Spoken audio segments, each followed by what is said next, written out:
That's why we're not live streaming. Right. Great to see you today, John. That's good to be here. What's your favorite quote? Favorite quote? Man, that's a really good question. I heard one the other day. I get some emails that have quotes and things like that. And it said, if you want to change the world, go home and hug your family. And I thought, that's really where it starts. If we do a good job and we do the things we need to at home, and then, as our family unit and individually, we can do things to change the world. So we have that support system at home. I think it's important. That's good. So go home and hug your family. What is family to you? Who's in your home? What do you consider your family? Yeah. So, in my house, currently it's my wife, Candace, and my youngest daughter, Courtney, and she's getting ready to graduate high school. So she'll be heading off to college in the fall. But my oldest son, Daniel, he's a police officer up in northeastern Indiana. He's been doing that for about 5.5 years. And then my daughter, Jenna, is in Cincinnati in school, and she's a junior in college. So she's doing that. So that's the close-knit part of the family. But like my dad and my sister and her kids all live in the Westfield area where I'm at. And so, that's family. How long have you been married? In June of this year will be 30 years. Wow. So yeah, so we've been doing this for a while, and Daniel is 28, Jenna 20, and Courtney 17. Wow, that's awesome. What was growing up? What was family? What did your household look like? It was my mom, dad, my sister, and then my mom's twin sister also was with us most of the time. Okay. So it was, grew up on the east side of Indianapolis, okay. But I had a really good family. Church was really important. So we were constantly at church. Even at a young age? Yeah, young age, okay. Sunday morning, Sunday evening, Wednesday evening. As I got into high school, youth group was Saturday night. So that was important. My dad, for instance, wouldn't let me have a job unless I could have Saturday evening off to go to a church event, okay, type thing. So it was important to him, important to me. And, it's still really important to me today. Did that structure the way your dad was the head and leading your household? With you or anybody in the household, was there any seasons of bucking the system and not really liking it? Or was it pretty much, dad said it, so we listened to him and just go with it? Or yeah, I think we mostly went with it. I mean, obviously when I was a teenager, there would be times that I thought I knew best. And, I was probably about 21 years old, maybe 22 when I realized how smart my dad was. And I was like, because I always thought, man, I know better, whatever. Yeah. But as I got older, and then especially as I was raising my kids, I see the wisdom and maybe kind of some of the reasoning behind what he was doing. Yep. And, caring for the family, if you don't correct them and instruct them, then you're not showing love. You're not showing that you care. So it's really important. So yeah, so it was really good for me. Nice. What similarly or differently do, as a dad and head of a home, if you were to look at the parallels of your father and you, now that you are a father, and that, what's similar, what's different? I don't tell as many dad jokes. And when you do, they're good. But no, I think a lot of similarities because, I felt like he was a good example. And so I've kind of utilized that and making sure that, my, family comes first. It's God, then my wife, and then my children. And, even when I worked night shift as a police officer, I made sure I got up and went to the activities because it was important to me to be there and be present in their lives and just really kind of just show them that we support them, that I support them. And so Candace and I did that stuff together, and it's just really important. And so I think a lot the same. I really don't know if there would be, many differences at all. I definitely, my dad worked for 39.5 years in the same company. And what did he do? He worked in stamping plant for General Motors over off of White River. And so when that closed, then he retired out because he didn't want to have to move somewhere else. And so, but just that consistency and so I've been in law enforcement, for over 27 years, 25 years here in Hamilton County. And just that consistency, I've had maybe different positions. I was at Westfield Police, now I'm at the Hamilton County Sheriff's Office, but in that same profession and just dedicated to what I do. And I think it's really important to show that dedication and commitment, stick to it kind of thing. Why? Why law enforcement? Well, that's a really good question. And I went to Bible college in Missouri. Okay. And I was thinking I would want to be a pastor, and I really just wanted to help people, make a difference. And I did a police chaplaincy program. So that one of the requirements was riding with police department. And so I did that, and it was, if not the first time, one of the first couple times, I was like, wow, this is where I'm supposed to be. This is where I can make a difference. And so that happened, and the path started down that road, and I've been doing law enforcement ever since. So wow. so it's a God directed that step for sure. Yeah. So how'd you learn of the chaplaincy program, and to where that moment where the law enforcement and kingdom path kind of intersected? yeah, there was I think it was like a chapel or something. They had a gentleman speak, and he talked about his ministry, and it was chaplaincy. And he was like, hey, by the way, like over the summer, I think it was, he's like, I'm going to host a course here, and where you go and you get credit for that. And so I was like, oh, that'd be interesting to kind of see what they have. And then, like the rest is history. God just started, tapping on my heart right then. So. Wow. How old were you when you got sworn in first time in law enforcement? Where was it? How did that start? I think, I'm trying to think. I think I was still 21. I had been to the academy, and I started out as a reserve. So I'll start there. Started out as a reserve officer, and then the academy, and there was an opening. So I was with the Fort here in Indiana, Fortville Police Department, and there was an opening, and this is where I switched to full time. There was an opening, so the chief asked me about it. So I took the full time job doing that, and luckily for me, I had the association with the Fortville Police Department, because the man in church where I grew up was a full-time officer there. And so when he realized I was interested, that kind of got my foot in the door. When the full-time opening, I took that, and I did that for just under 2 years before I moved to the Westville Police Department.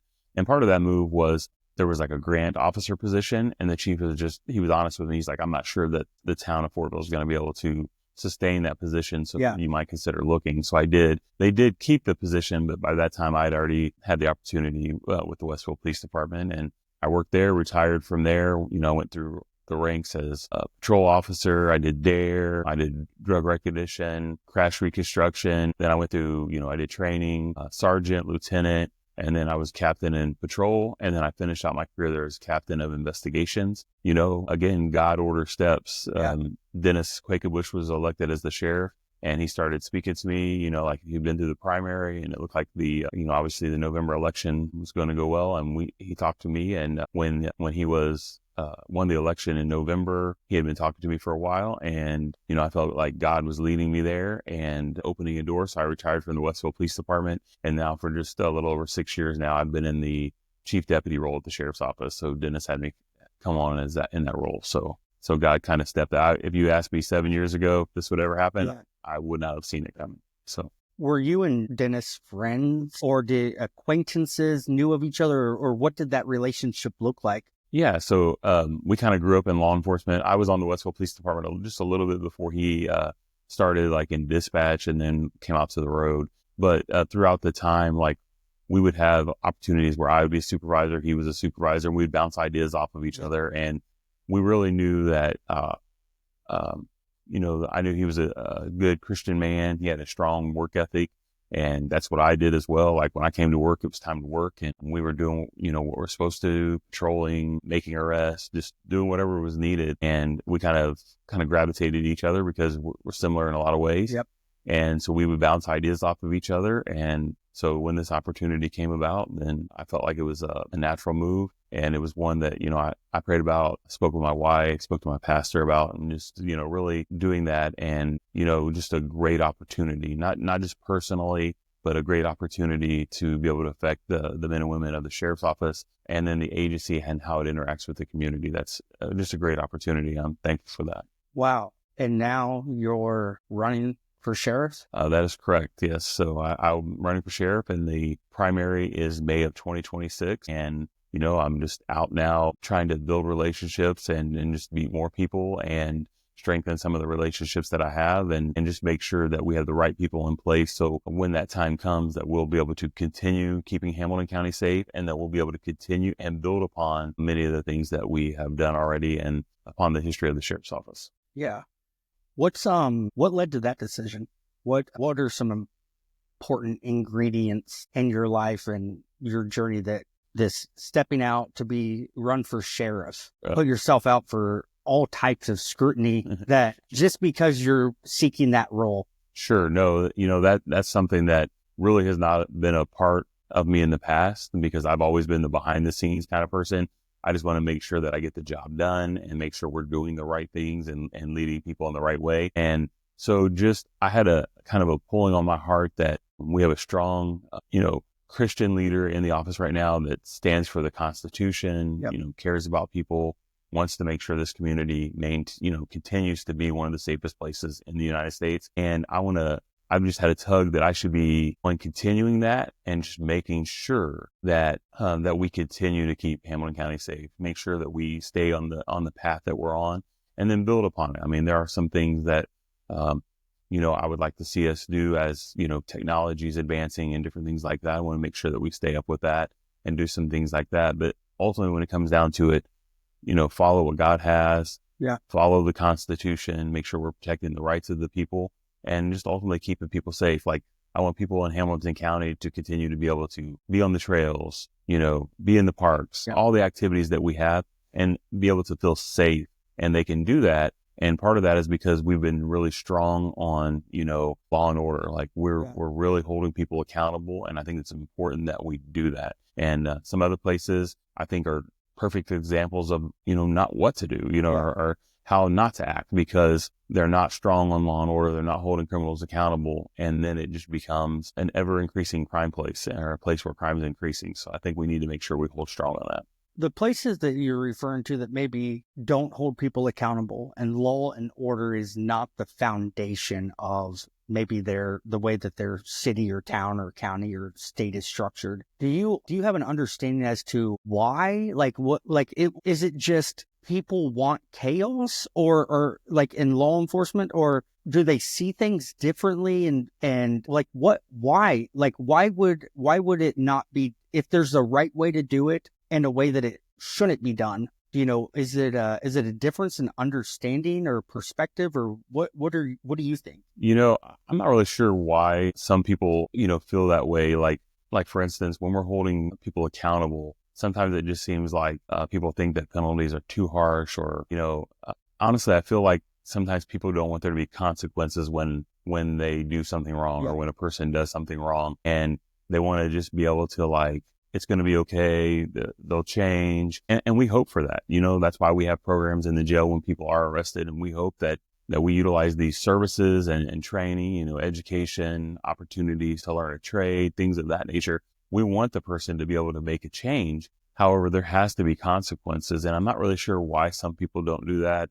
I think maybe a difference of opinion on what the truth is or what is right. I know I saw a video recently, and I'm not sure when it was. I think it was several years back, but Clarence Thomas was talking and then just paraphrasing. But he was like, even in a storm, north's still north. Yeah. And I think we've lost track of what true north is or what the truth is. And when we have a difference of opinion of what the truth is, then we're going to go at it a different way. Yeah. And ultimately, I feel like as a law enforcement officer that, I've heard it said that we work for God. Well, we do. The Bible says that we bear not the sword in vain. And so it's important that we're doing the right thing, but it's also important that people realize that we're there for their good. And so we have to follow the laws, and why we don't always do that, I'm not sure. I'm not sure why people don't want to do that. There are consequences. And like I said, we treat people with due process. We treat people the right way. When they're in our facility, we make sure they're getting services, that they're treated with respect, because when they leave, we hope that things have changed for them. And, that's why, one of the things we have is like the chaplaincy program in the jail, because we're hoping that they can make a change, and hard change is really where it's at. Yeah. The change has to be done there.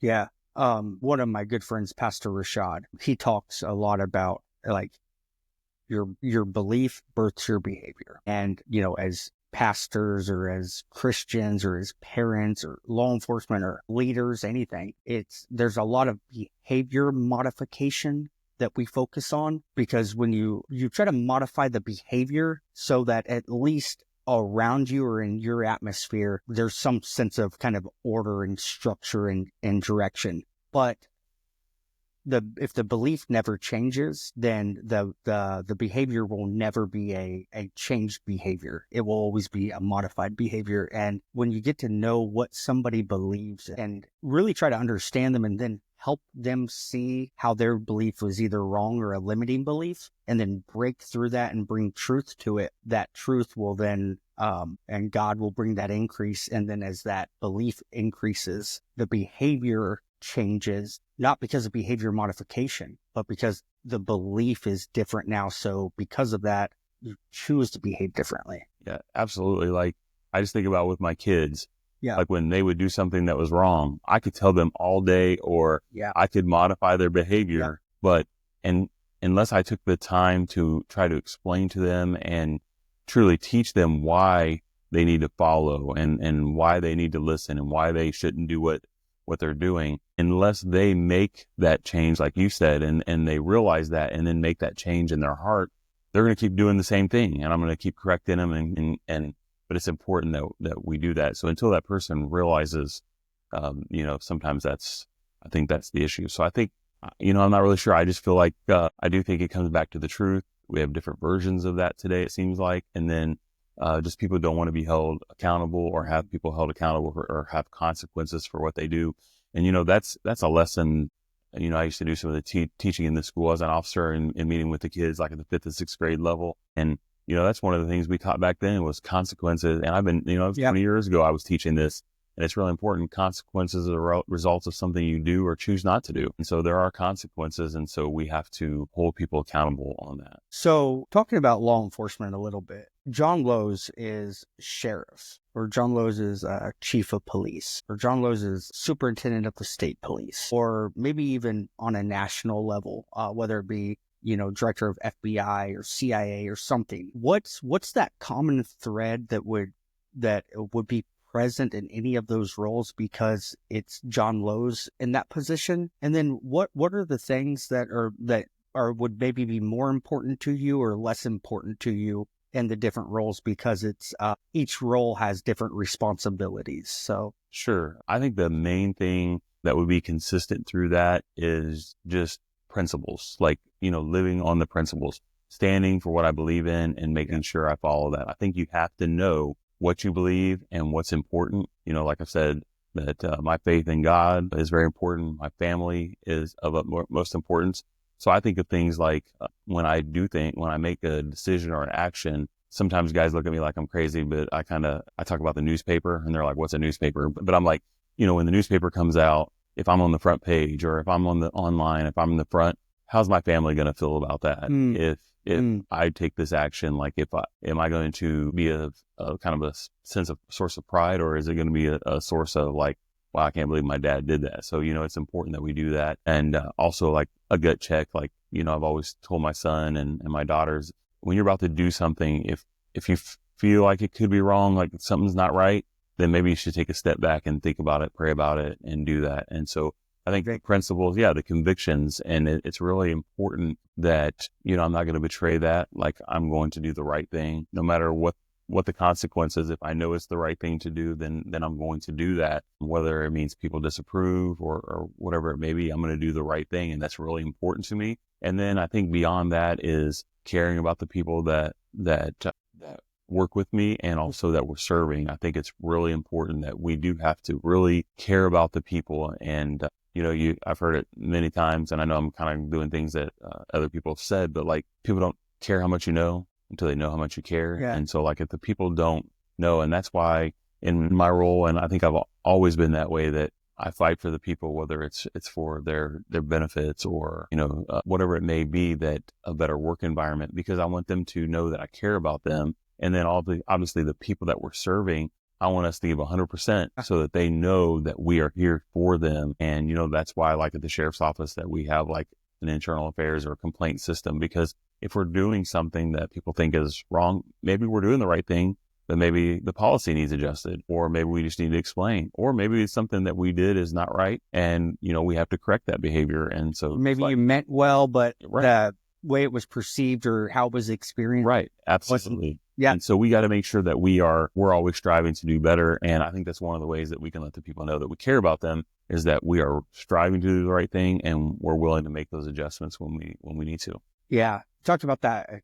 accountability and, truth and whatnot. And you're not just enforcing it in the public, you're creating a culture internally where people want accountability, and nobody likes consequences. Like, none of us like consequences, right. But some of us will learn and grow from them. And then some of us will just not like them and refuse to accept the learning and growth. So I think that's a human condition. So having a badge and a gun and getting up every day to go serve people, got a great heart and a desire to serve, to do that. But at the same time, even as a parent with children, like, as much as I'm trying to lead and direct and guide my children the right way, if my wife notices a blind spot and wants to help hold me accountable and challenge me to grow to the man she sees that God has designed me to be, that maybe I'm not quite there yet, I have to continue to keep that humility and desire to become more than I am, the same way that I'm trying to get my children to do it, because none of us have ever arrived. Absolutely not. I'm constantly trying to improve, and just like one of the things we're doing, like we're constantly training and trying to get better, to improve, looking for ways to make improvements. And like, we have a Bible study, like our chaplain, it's voluntary for our command staff. Okay. A couple times a month before our study, or before our staff meeting, we have a study on biblical leadership, and it's voluntary. I think we're really fortunate. Most everybody comes each week. Really? And it's really important. And we recently talked about truth, and that it's important that we know what the truth is and what we believe, Yeah. standing on that. And so it's really important that we do that, but we always have to be trying to get better. We can't be stagnant or think that we've arrived, because when we think that we have arrived, we're just deceiving ourselves. Like, we're not reaching that next level, or reaching the best that we can be. And so we have to listen to people like your wife, or like a coworker, or, even your kids, because they see things and when they tell you things, you got to really reflect on that and see how you can utilize that and learn from any experience that we have, learn from that, and how we can get better. And, we're never going to arrive, but we can continue to improve along the way. What's your favorite law to enforce? Oh man, that's a good one. I would say if you took my career as a whole, it would probably be like operating while intoxicated, because I enforce that quite a bit. I really have a strong, and I think part of this maybe comes from like my background in crash reconstruction and things like that. You see the devastating effects, and so I really have a strong passion for that, and want to make sure that we keep the roads as safe as possible, because, just like your family, my family, all the residents, visitors, like we have places like Grand Park and like the, Fishers Event Center, and we have visitors coming here and things like that. And we want to make sure that we keep them safe. And when you've knocked on the door to tell a loved one in the middle of the night that their loved one's not coming home, it really has an impact on you. And so I think that's anything that keeps people safe. I think I really enjoy doing that. We've been involved like in investigations with death investigations and sexual assaults and things like that. And so being able to serve those victims and those families of those individuals is really has an impact, and it makes you just strive to want to continue to do better. But if you look at the career as a whole, I think that's probably the rest I've made the most. Yeah. So what's your favorite law to break? Well, I don't know that I have a favorite law to break, but just like anyone, I have to watch driving down the road. Like, I have to pay attention to the speed limit. If your mind just wanders for a second, like, you could just be thinking about the meeting you're going to or whatever, and then you look down and you could be above that. So you have to be careful, and because it's really important. And I think with technology like you're seeing now, I think it's a good thing, but you definitely have to be careful. Like on the construction sites, they're now photo enforced. I think that's really important to keep those people safe, and it can be a reminder to all of us to pay attention when we're driving. I think it's really important. But I think that's one that, I don't know if it's a favorite to break, but I definitely have to watch it, because I think we all... It's easy to break. It is not intentional. Yes, absolutely. You have to pay attention to what you're doing and be focused on driving, and we should always do that. So, that's why it's important that we put the phones down and we're not holding them, and, that's why we have hands-free and things like that. But even when it's hands-free, it can be distracting. So you have to be really careful and intentional in the driving. So I think that's important. Yeah. So I got a ticket for distracted driving. Okay. I had my phone in my hand. I was using my GPS. I was going out to somebody on Marketplace to pick something up, and I didn't know exactly where it was. So I had it in my GPS and I was driving, and I guess I was going like maybe 5 or 10 under, like I was going under the speed limit because I was like in a lane. I was trying to get over to the left lane so that I could turn. So I was like going slower than traffic to trying to squeeze into a gap, and police officer saw me going slower with a phone in my hand and pulled me over and gave me a ticket. I paid the ticket to help fund roundabout art and things like that. But it was one of those things where with that particular law, I thought it pertained to like, watching videos or texting or sending emails. I didn't know that having like even using your phone for a GPS in your hand was considered that. And so I recently went and bought a phone holder to put on my dash, and I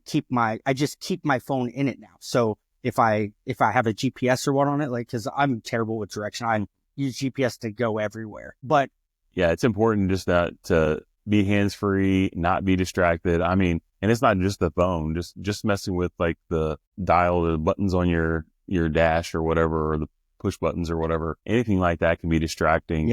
Kids in the back seat can be distracting. You just got to make sure you focus. You got to pull over the car to spank the butt. You can't reach back and smack them like our parents did. Right. That's how it was back in the day. For sure. Let's talk about a couple things. On a national level, this thing, the immigration policies with the right way, the wrong way, legal way, whatnot.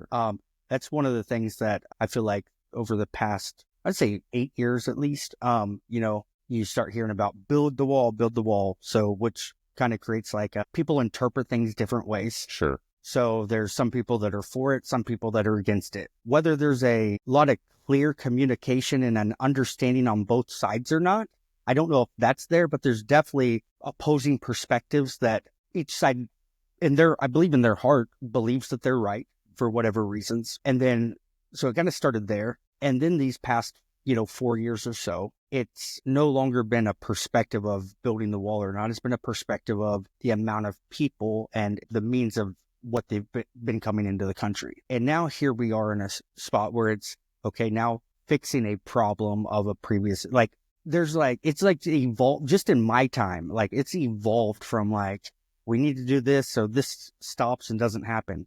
Then it's like, wow, this is happening like crazy. And it's like, oh, now we need to fix what has just a lot of stuff. So I know there's a national path or perspective, but on a local level, like a county level, I've seen recently that you have been involved in some of that type of stuff on a local level. Break that down a little bit. What's your perspective on that? Why are you doing what you're doing? And, Yeah, absolutely. So first of all, I think it's important that we celebrate diversity. We celebrate people that have come to the country and done it legally. And the success stories that we see from that is really important that we do that. And why locally we're involved is with the failed policies with just people coming across the border illegally. There are criminals that are coming across with that. And we've seen human trafficking. We've seen the influx of drugs like fentanyl. And we've seen that here locally with overdoses and how that really does impact our community. So we want to get involved and make a difference. So we want to hold criminals accountable, whether they're here legally or illegally. Yeah. We want to hold criminals accountable. And one of the ways that we can help with the immigration issues is by joining the 287G program with ICE. And what that is a jail-based program. So we're not out in the community, like going into schools or going to job sites or restaurants or people are shopping. We're not trying to verify immigration status or if they're a permanent resident, if they're here legally, illegally. We're not doing that. They just happen to be in your facility under your guidance. Right. So when someone that has committed a crime comes to our jail, we will have the training and the resources to be able to identify if that person is here illegally. And then if so, do they have a detainer from ICE? And if so, we can serve that and hold them until ICE picks them up. We've been told that it'll be anywhere from 8 hours to 72 hours. So like one of the reasons why we're getting involved, for instance, currently if there's an ICE detainer when someone comes into our jail, so we fingerprint them, we find out there's a detainer. The detainer is only good for 48 hours. So if ICE doesn't show up, we have to let them go. If they've satisfied, this is after they've satisfied whatever sentence, or if they're able to bond out, or are they able to bond out if they have a detainer on them? yes.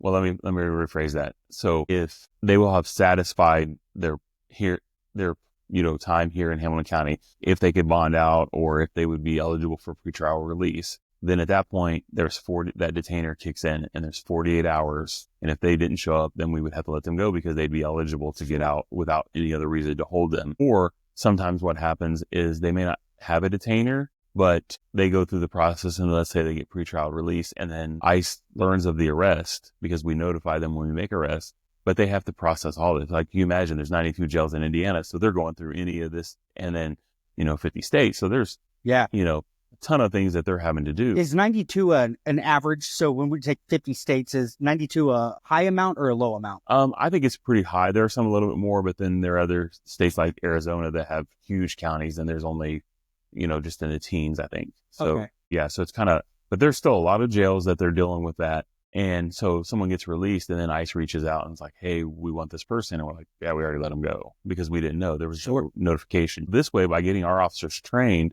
they will be able to serve the detainers. So there's no release because someone didn't show up. They will be able to start the process for a detainer. So let's say that we bring someone in for like a serious crime and they're here illegally. They could start that process. ICE has to issue the detainer, but they can at least start the process to get it rolling. And then it gets issued, and then we could serve that. And so it's really important so we don't have people slipping through the cracks. Yeah. So this is about holding criminals accountable. Yeah. And then if they're here illegally, then we're going to have them removed from our community if they're eligible to be removed. And I think that's really important. It's another step of keeping our community safe, and it's a way to remove criminals that don't have the right to be here. So I think it's just about holding criminals accountable and keeping our community safe. Like I said to one of the news channels, and maybe just a little bit, a misstatement, if you will, I said, this isn't about immigration. It's about public safety. As a whole, it's not just about immigration. Yeah. It's about public safety. That's paramount to anything else is public safety. We are tasked to keep this community safe. Yep. And we want to do anything that we can. We also have a commission, which is going to have individuals from our community, and it's going to kind of be like an oversight. So they're not policymakers, but we will have rules, and we have guidelines or things that are in place when we, house individuals and when we go through this process, and just making sure that we're doing it right. If we have complaints about what we're doing, this could be kind of like a group that represents our community to kind of get input and what can we do different, or how could we do it a little bit better? And also this group, since they're from different parts of the community, an education piece, like just helping people. Like when I was on a radio show, they asked me about it, and I think that the problem, a lot of the negativity, not all of it, because some people just are opposed to it no matter what we're doing that way. But I think a lot of it is they don't understand the program, what it actually is. Yeah. They don't have the facts. And so unfortunately they're making a decision or kind of a leap on their own. Like they're filling in the gap or, creating a narrative where we're trying to find a way that we can educate and make sure we tell people what this truly is. Now, having said that, like I said, this program is not about going into schools or whatever.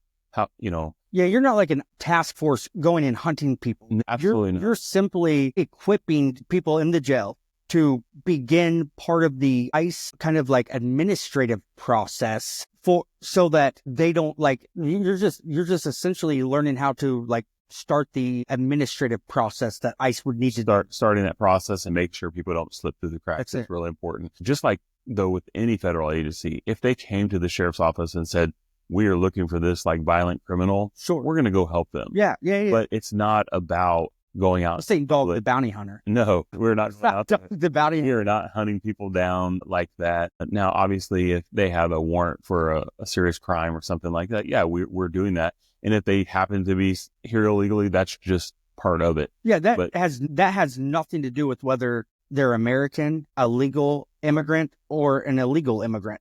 Right. It's that's a just because you're an illegal immigrant doesn't make you not subject to the law process when you have a warrant. Oh, absolutely. And so we're going to go out and do that and make sure we enforce the law. And, we want to do it judiciously. We want to do it fair, impartial, we're doing that. And that's part of the reason for the commission is just to make sure that if there are any concerns, that we can address that. And we really do want to educate our community on what we're doing, because I think it's important that they know what we're doing. And so, so I think that's really important, but that's why we're getting involved. We want to increase the safety in our community and just keep people safe. So I think that's where we're at. And, that's why even today after this interview, I'm having lunch with a businessman he came here 30 plus years ago and he did it the right way, but he has concerns because he knows people that maybe haven't. And so they're worried about, are they safe in Hamilton County? And so I'm reaching out to him just so that we can share that message. And so he can be kind of an extension of us to his friend group or to his work group. And so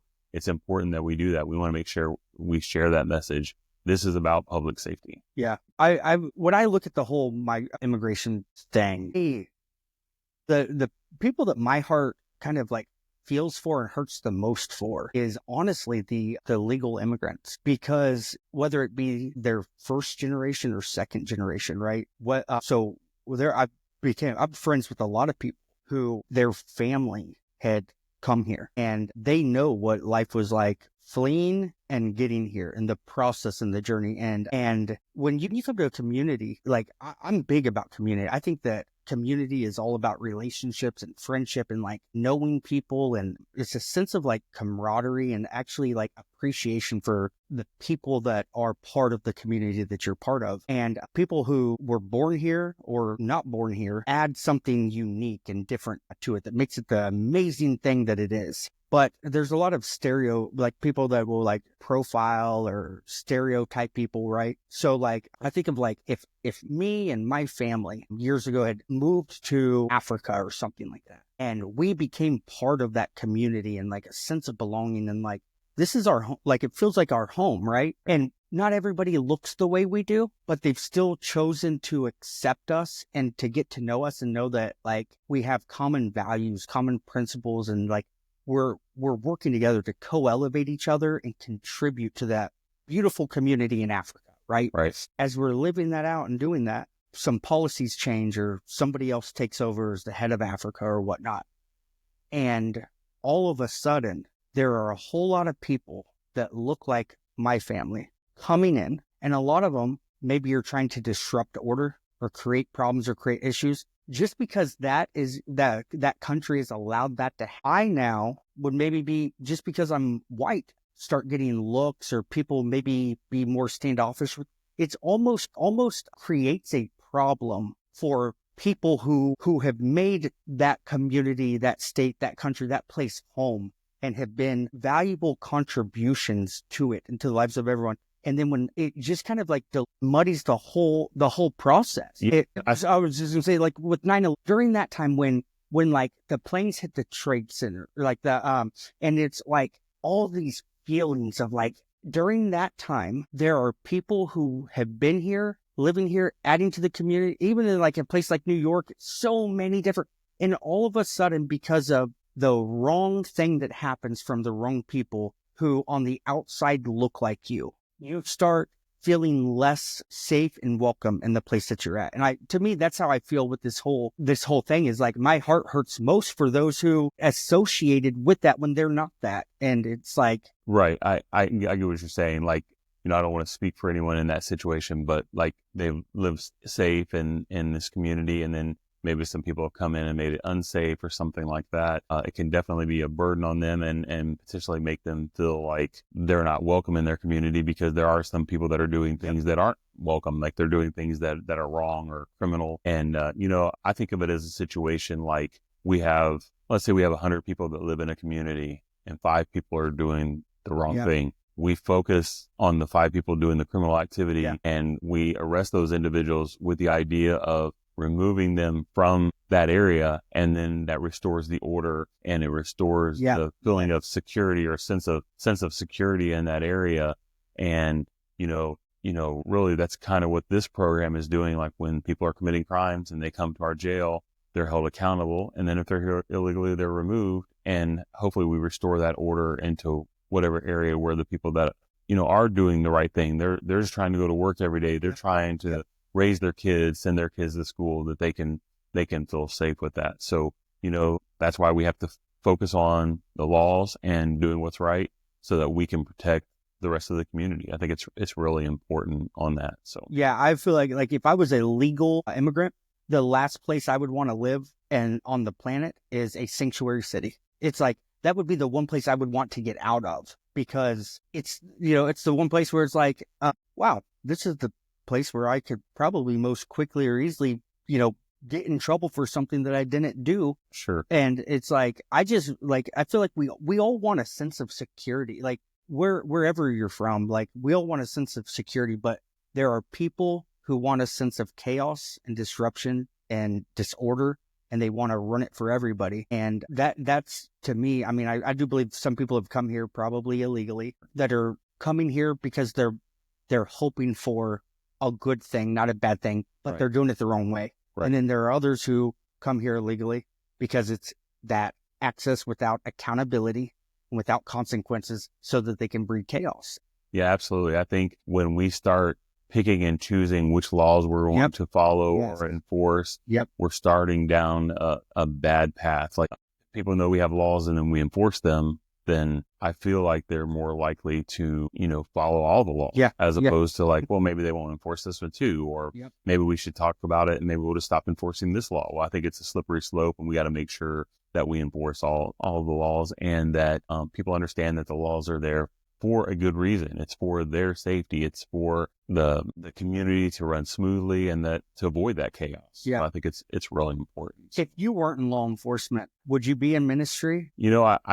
I think that's a really good possibility. I think like the chaplaincy program at the sheriff's office or in law enforcement would be something that I would be really drawn to. I'm not sure that what God has in the next steps, but it seems like it would be logical. And I really enjoy seeing our chaplains interact with the individuals in the jail. And then also we have a chaplain that is employee facing. And so I think that's really important to have that. So What's your hope for humanity? man, I really hope that we have people that realize that there's a God that created them and that loves them, and that if we could see things together through his eyes, how we would work together. Because when, just like anytime we have a disagreement with someone, pride gets in the way, a feeling of I want to succeed and I'll do whatever to be successful. Just things like that happen, or that's not the way I would do it, and so they're wrong. We have to realize that,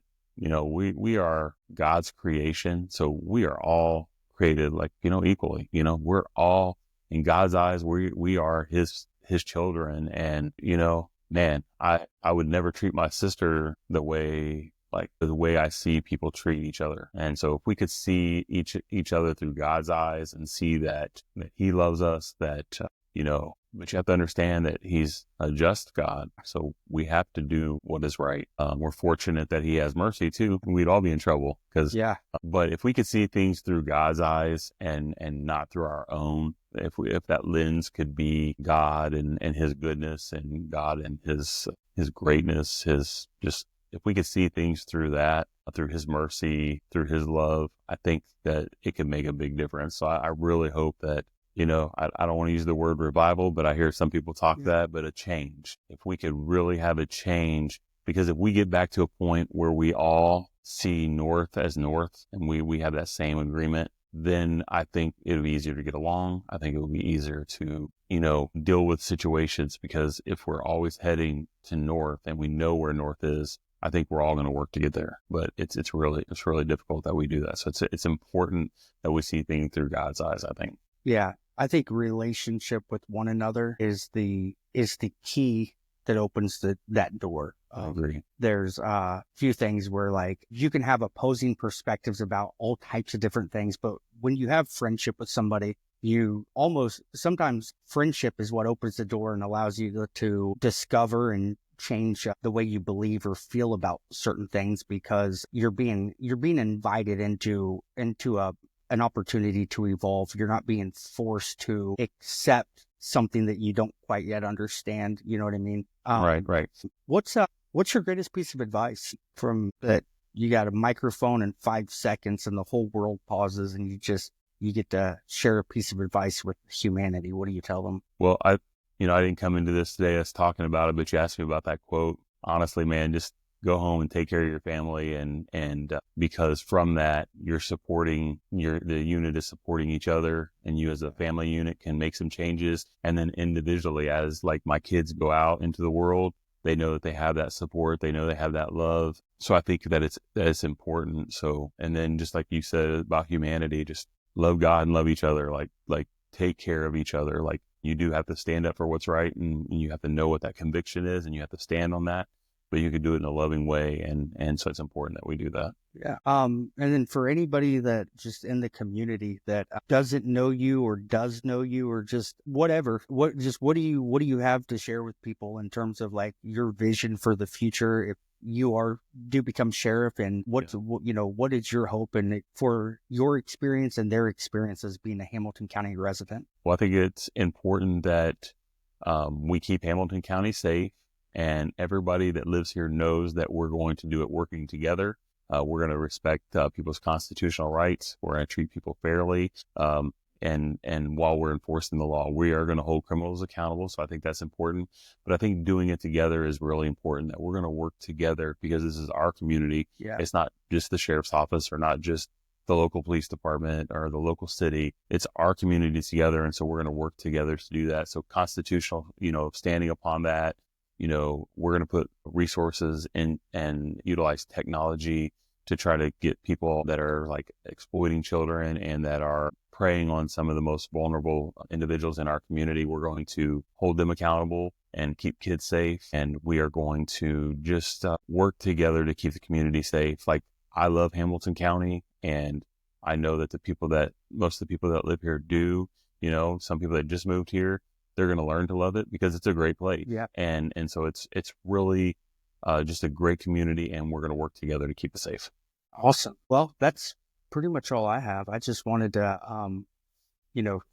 Lowe's knows, their yard signs and things like that, but I just wanted to know Lowe's a little bit better. And I think we're all unique, one of one combination of our different perspectives and paradigms and beliefs and hopes and dreams and fears. Like, do you have any fears? What keeps you up at night, or what's a fear of yours? I think that the biggest fear I have is like at nighttime, making sure that, individuals that work at the sheriff's office or in the community, but specifically our people, like I don't want one of them to get hurt or something like that. So I worry about that. We have really good people in place, good supervisors in place. So I don't worry about the decisions they're going to make or the situations because they have the training, the experience. They're going to handle those things. Yeah, but I don't want to see one of them get hurt, or I don't want to have to talk to a family member to let them know that one of their loved ones has been lost, in the line of duty. So that kind of is a kind of a thing that weighs on me. It's not easy, but one thing I do know is that God's in control. So that helps me understand that I can't control. And so, I can let it go a little bit, but it's still there. It's still a tug, and I worry about that. And, I want to make sure that I'm making the right decisions too, beyond that when I go to work, I'm going to make the right decisions, and that I'm going to